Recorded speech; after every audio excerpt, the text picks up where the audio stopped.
તો જો આ છે કૃષ્ણ ટેમ્પલ અને જો દર્શે શું કર્યું? દર્શે લાડો ખાધો છે મીઠો મીઠો હે ને દર્શ વા છે ને વાલી જગ્યા ખોળામાં પાછળ મમ્મી મમ્મી કરતો કરતો મોઢું પાછળ નાખી કર્યા ને ગંદા કપડા ગંદા કર્યા છે ને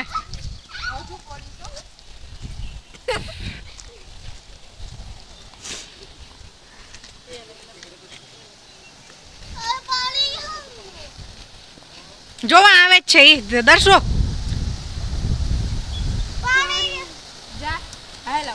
જો અહીંયાથી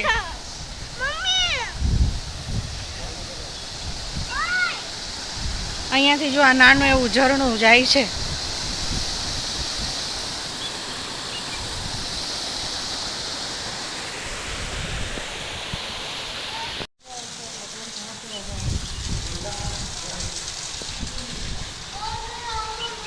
કેટલા વર્ષ જૂનું હશે? હજારો હે ને?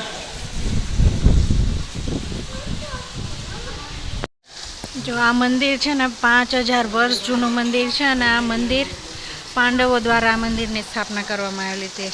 શિવ મંદિર છે અને આ નદી છે ને એ શિવલિંગ નીચેથી પાણી આવે છે ને એ નદી બહાર નીકળે છે અને એનું નામ છે કૃષ્ણ નદી, એટલે નદી એના નામથી ઓળખાય છે કૃષ્ણ ટેમ્પલ.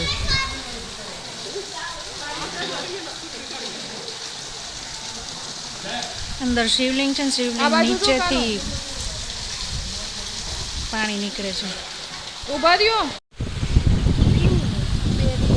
રેનકોટ કોનો? ઓલા અંકલ નહોતા આપણે યાર આવતા.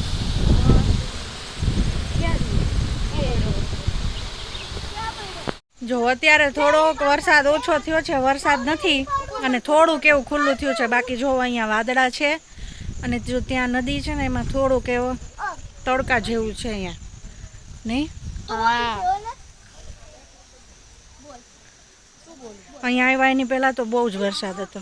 ત્યાં જો એક ડ્રોઈંગ કરીએ ને એવું એક ઘર છે જો ઓરેન્જ કલરનું છાપરા વાળું મસ્ત લાગે આમ એનો ફોટો પાડે ને.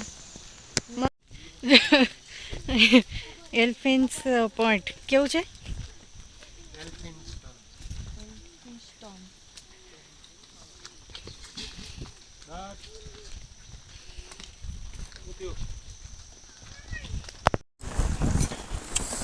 કાઈ ન હોય, ખાલી ટોમેટો જોઈએ.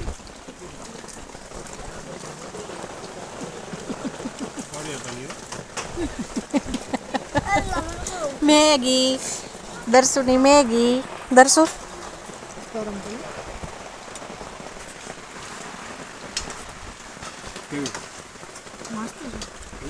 મસ્ત છે. અત્યારે ભાવે છે વેજીટેબલ છે ને એટલે ઠંડુ સરસ છે, ઠંડુમાં ગરમ ગરમ. તો ચાલો એન્જોય કરો મકાઈ અને મેગી. ગમે ખાવ મજા આવે. મમરા કોરા હોય તોય ભાવે.